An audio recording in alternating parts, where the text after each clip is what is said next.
Who should come to my lodge this morning but a true Homeric or Paphlagonian man?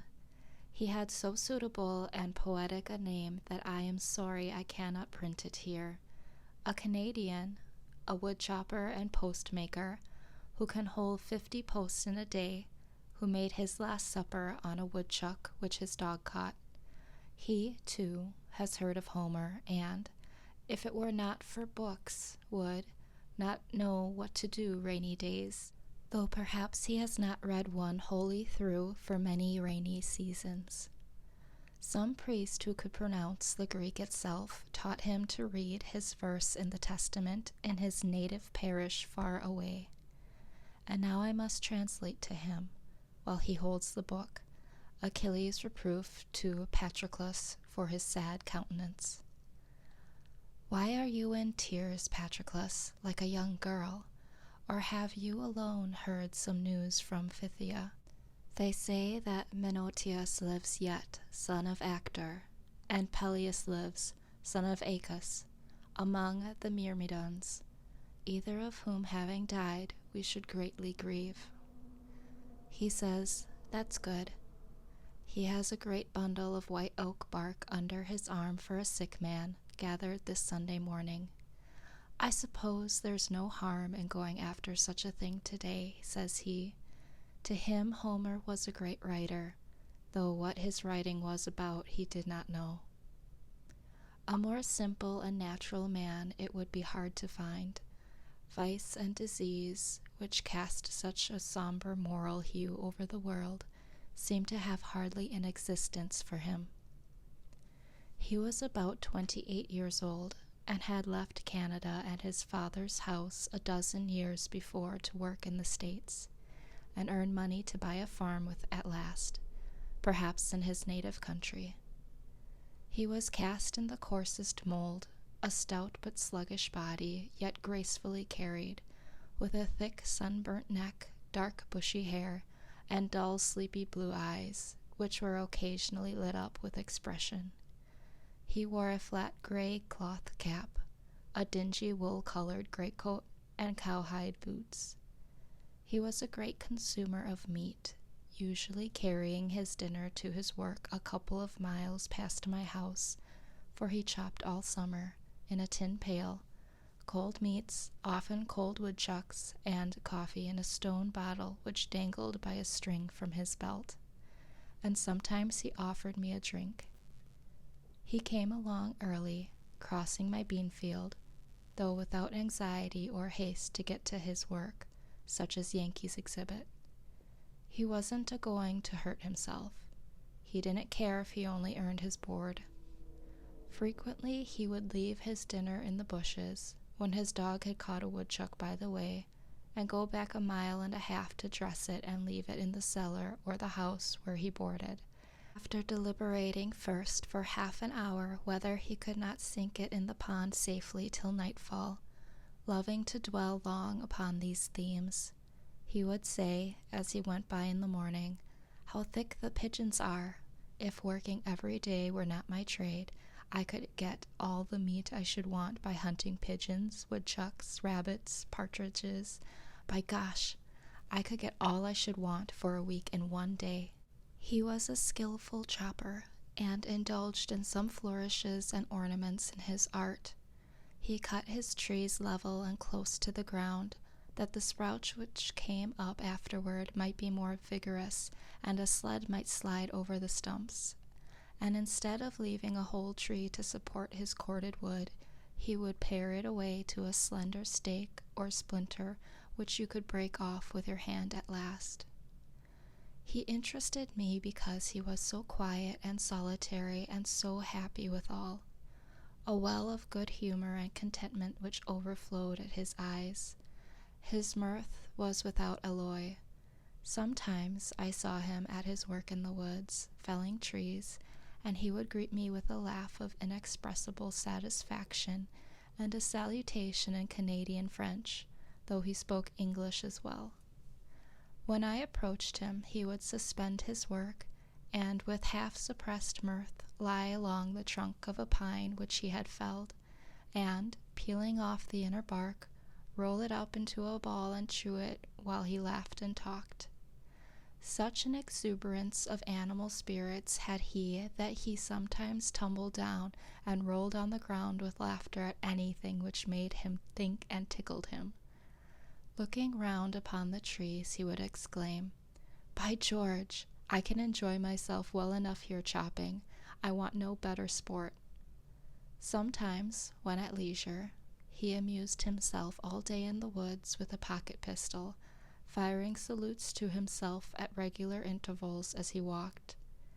In the winter he had a fire by which at noon he warmed his coffee in a kettle, and as he sat on a log to eat his dinner, the chickadees would sometimes come round and alight on his arm and peck at the potato in his fingers, and he said that he liked to have the little fellers about him. In him the animal man chiefly was developed. In physical endurance and contentment he was cousin to the pine and the rock. I asked him once if he was not sometimes tired at night after working all day, and he answered, with a sincere and serious look, "Gorapit, I never was tired in my life." But the intellectual and what is called spiritual man in him were slumbering as in an infant. He had been instructed only in that innocent and ineffectual way in which the Catholic priests teach the aborigines, by which the pupil is never educated to the degree of consciousness, but only to the degree of trust and reverence, and a child is not made a man, but kept a child. When nature made him, she gave him a strong body and contentment for his portion, and propped him on every side with reverence and reliance, that he might live out his 80 years and 10 a child.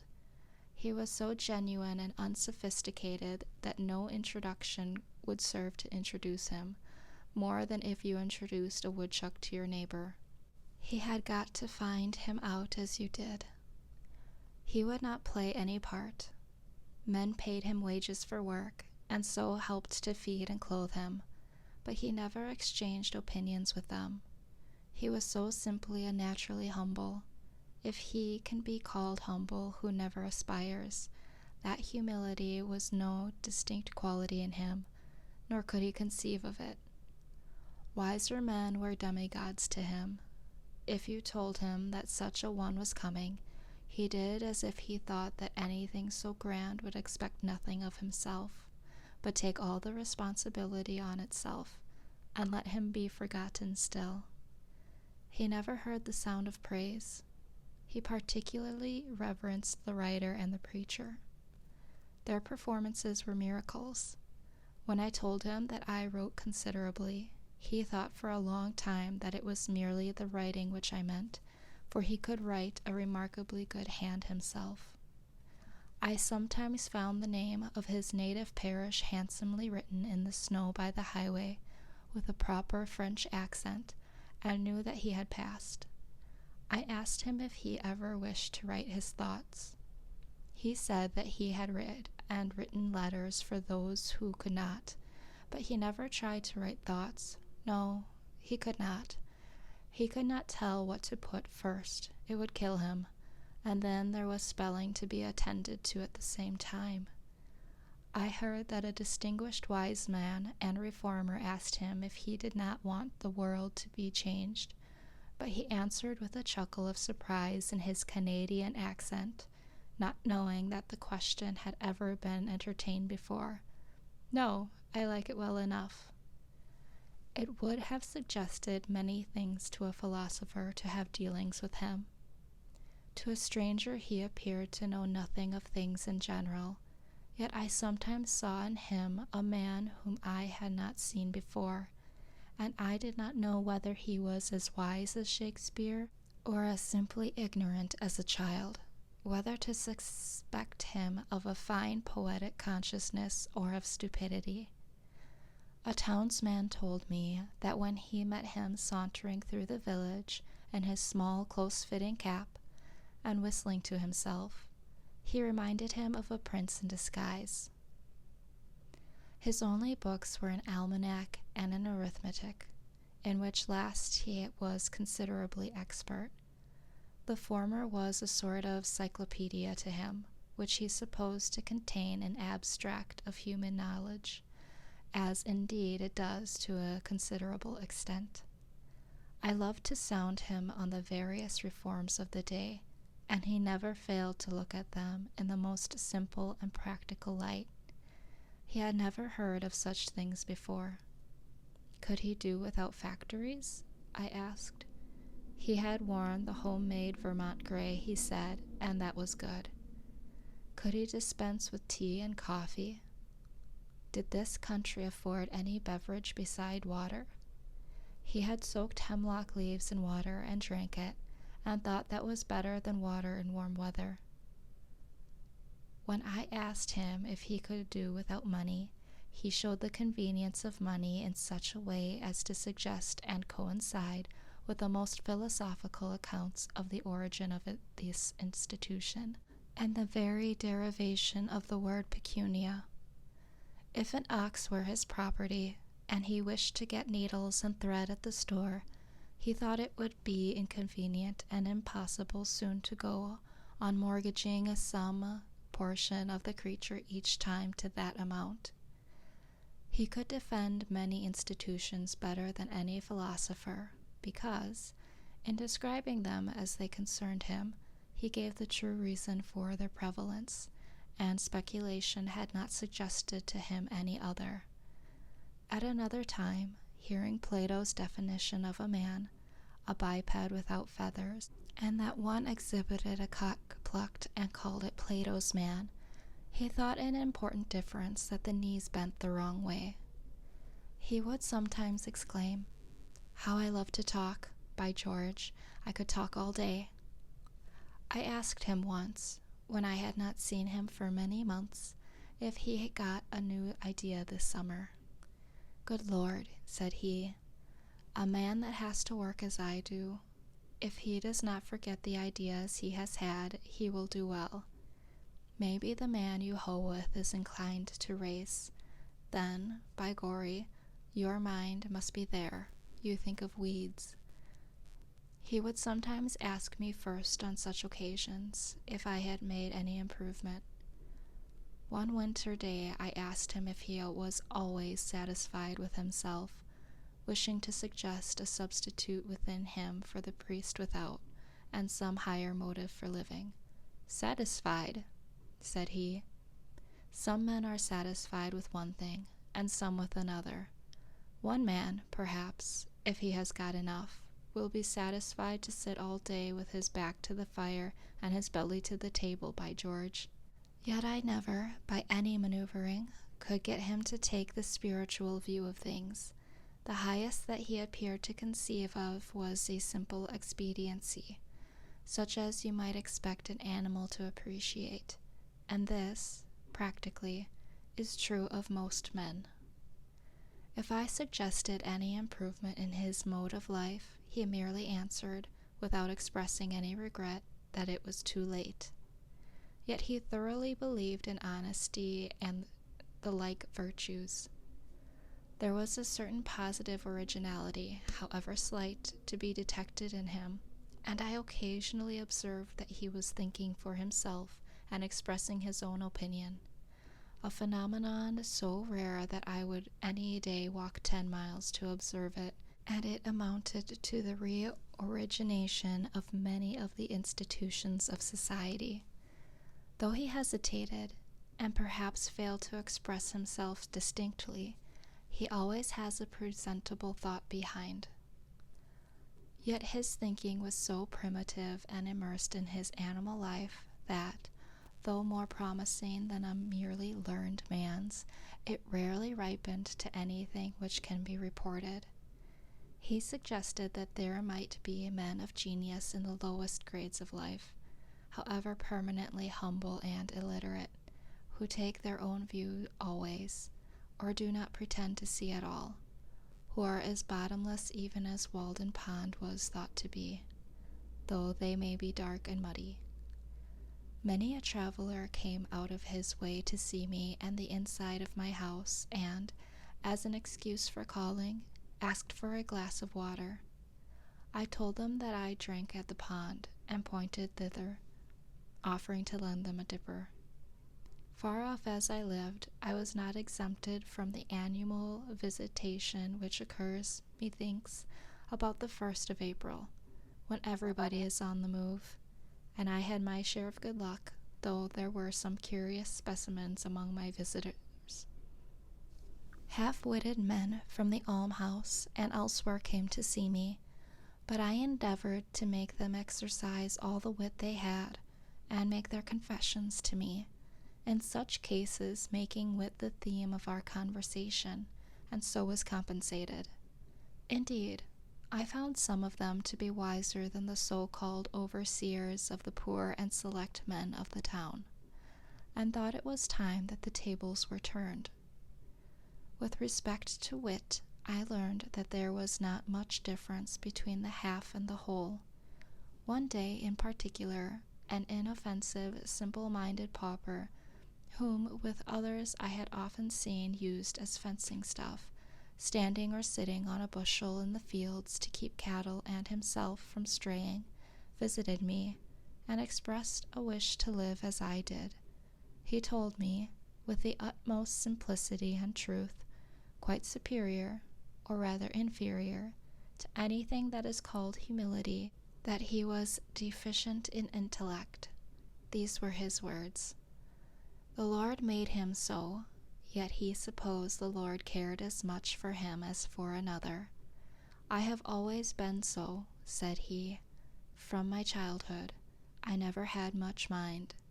I was not like other children. I am weak in the head. It was the Lord's will, I suppose.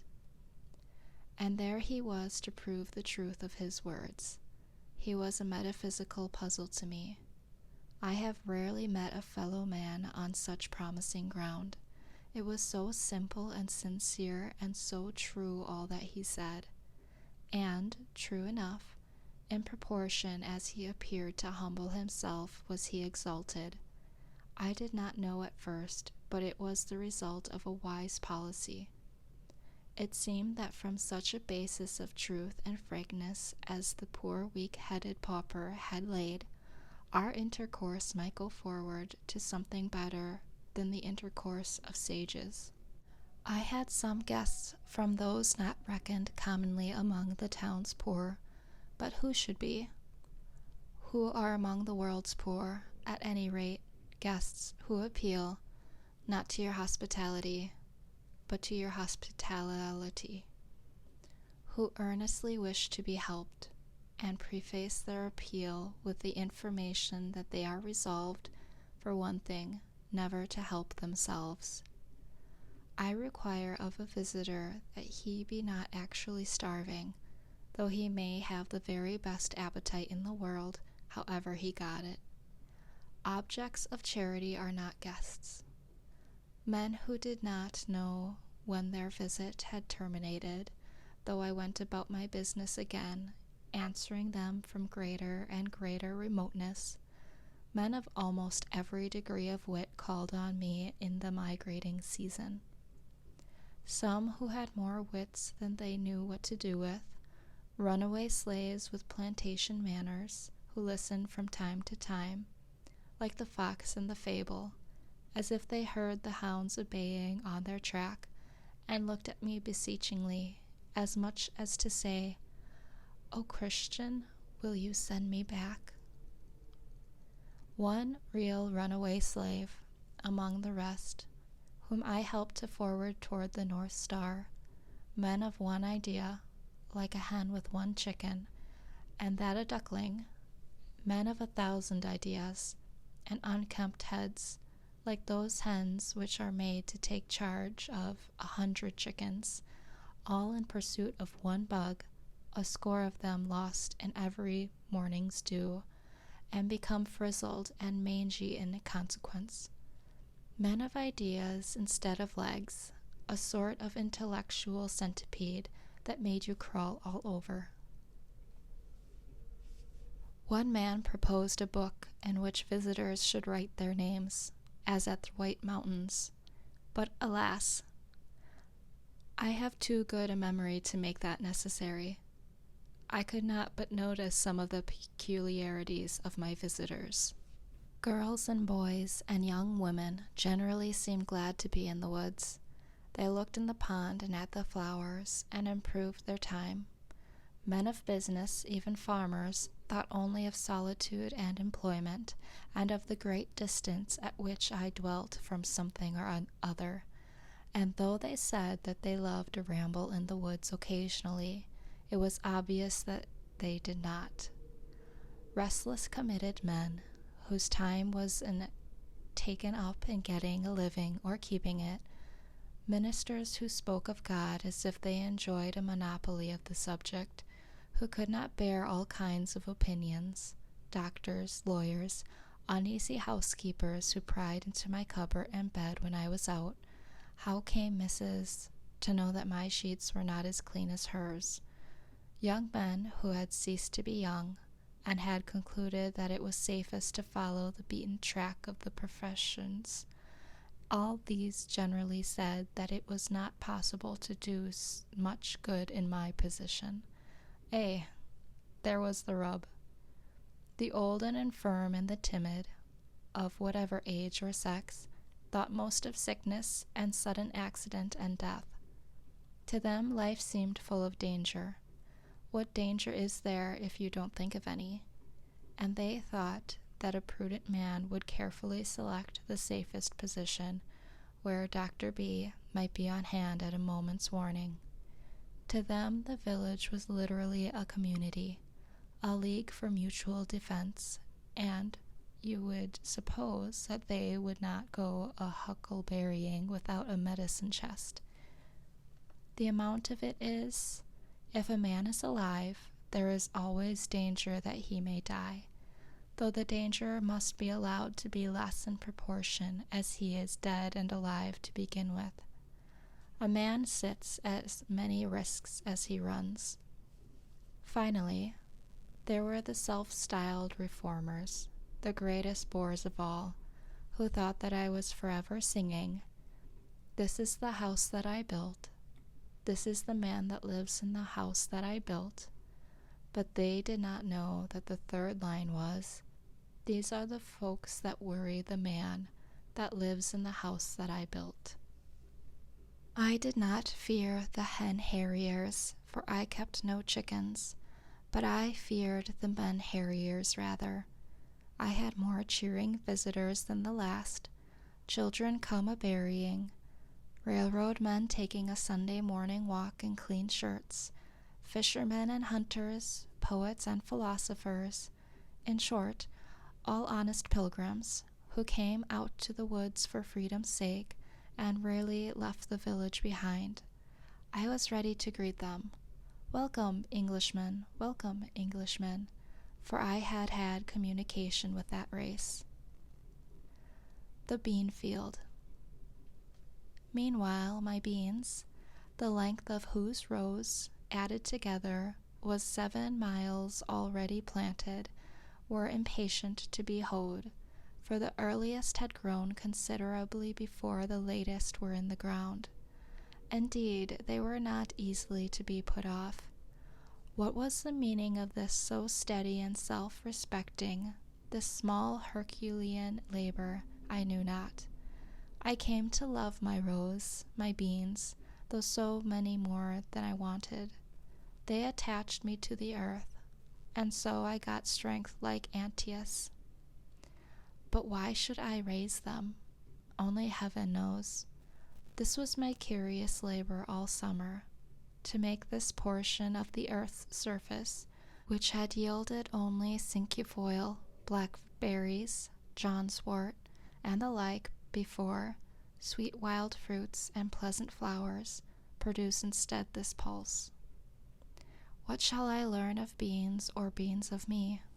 I cherish them, I hoe them, early and late I have an eye to them, and this is my day's work. It is a fine broad leaf to look on.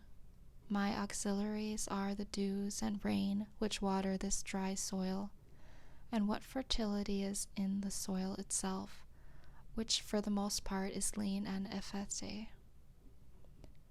My enemies are worms, cool days, and most of all woodchucks. The last have nibbled for me 1/4 of an acre clean. But what right had I to oust John's wort and the rest, and break up their ancient herb garden? Soon, however, the remaining beans will be too tough for them, and go forward to meet new foes. When I was 4 years old, as I well remember, I was brought from Boston to this my native town, through these very woods and this field to the pond. It is one of the oldest scenes stamped on my memory. And now tonight my flute has waked the echoes over that very water. The pines still stand here older than I, or, if some have fallen, I have cooked my supper with their stumps, and a new growth is rising all around, preparing another aspect for new infant eyes. Almost the same John's wort springs from the same perennial root in this pasture, and even I have at length helped to clothe that fabulous landscape of my infant dreams, and one of the results of my presence and influence is seen in these bean leaves, corn blades, and potato vines. I planted about 2 acres and a half of upland, and as it was only about 15 years since the land was cleared, and I myself had got out 2 or 3 cords of stumps, I did not give it any manure. But in the course of the summer it appeared by the arrowheads which I turned up in hoeing, that an extinct nation had anciently dwelt here and planted corn and beans ere white men came to clear the land, and so, to some extent, had exhausted the soil for this very crop.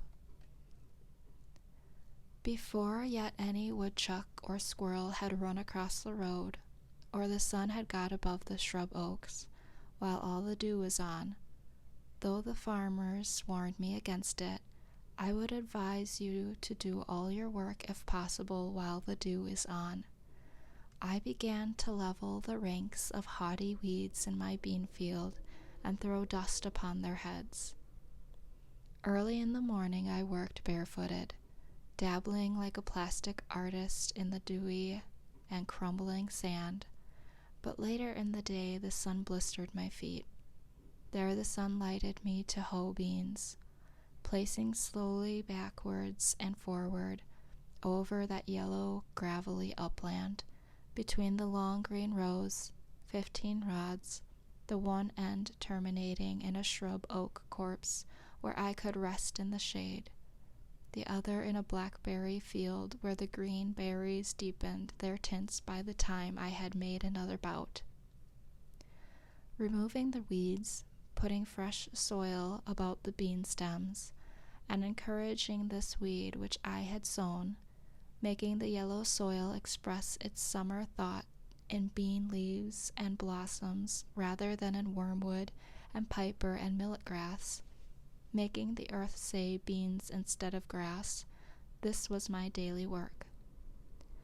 As I had little aid from horses or cattle, or hired men or boys, or improved implements of husbandry, I was much slower, and became much more intimate with my beans than usual. But labor of the hands, even when pursued to the verge of drudgery, is perhaps never the worst form of idleness. It has a constant and imperishable moral, and to the scholar it yields a classic result. A very agricola laborious was I, to travelers bound westward through Lincoln and Wayland to nobody knows where, they sitting at their ease in gigs, with elbows on knees, and reins loosely hanging in festoons. I, the homestaying, laborious native of the soil. But soon my homestead was out of their sight and thought. It was the only open and cultivated field for a great distance on either side of the road, so they made the most of it, and sometimes the man in the field heard more of travelers' gossip and comment than was meant for his ear. Beans so late! peas so late? For I continued to plant when others had begun to hoe. The ministerial husbandman had not suspected it. Corn, my boy, for fodder. Corn for fodder. Does he live there? Asked the black bonnet of the gray coat, and the hard-featured farmer reins up his grateful Dobbin to inquire what you are doing, where he sees no manure in the furrow, and recommends a little chip dirt or any little waste stuff, or it may be ashes or plaster. But here were 2 acres and a half of furrows, and only a hoe for cart and 2 hands to draw it. There being an aversion to those carts and horses and chip dirt far away, fellow travelers, as they rattled by, compared it aloud with the fields which they had passed, so that I came to know how I stood in the agricultural world. This was one field not in Mr. Coleman's report. And, by the way, who estimates the value of the crop which nature yields in the still wilder fields unimproved by man? The crop of English hay is carefully weighed, the moisture calculated, the silicates and the potash, but in all dells and pond holes in the woods and pastures and swamps grows a rich and various crop only unreaped by man. Mine was, as it were, the connecting link between wild and cultivated fields. As some states are civilized, and others half-civilized, and others savage or barbarous, so my field was, though not in a bad sense, a half-cultivated field. They were beans cheerfully returning to their wild and primitive state that I cultivated, and my hoe played the Ranz des Vaches for them. Near at hand, upon the topmost spray of a birch, sings the brown thrasher, or red mavis, as some love to call him, all the morning, glad of your society, that would find out another farmer's field if yours were not here. While you are planting the seed, he cries, drop it, cover it up, pull it up, pull it up, pull it up. But this was not corn, and so it was safe from such enemies as he. You may wonder what his rigmarole, his amateur Paganini performance on 1 string or on 20, have to do with your planting, and yet prefer it to leached ashes or plaster. It was a cheap sort of top-dressing in which I had entire faith. As I drew a still fresher soil about the rows with my hoe, I disturbed the ashes of unchronicled nations who in primeval years lived under these heavens, and their small implements of war and hunting were brought to the light of this modern day. They lay mingled with other natural stones, some of which bore the marks of having been burned by Indian fires, and some by the sun, and also bits of pottery and glass brought hither by the recent cultivators of the soil. When my hoe tinked against the stones, that music echoed to the woods and the sky, and was an accompaniment to my labor which yielded an instant and immeasurable crop. It was no longer beans that I hoed, nor that I hoed beans, and I remember with as much pity as pride, if I remembered at all, my acquaintance who had gone to the city to attend the oratorios. The nighthawk circled overhead in the sunny afternoons, for I sometimes made a day of it, like a mote in the eye, or in heaven's eye, falling from time to time with a swoop and a sound as if the heavens were rent, torn at last to very rags and tatters, and yet a seamless cope remained. Small imps that fill the air and lay their eggs on the ground on bare sand or rocks on the tops of hills, where few have found them, graceful and slender like ripples caught up from the pond, as leaves are raised by the wind to float in the heavens. Such kindredship is in nature.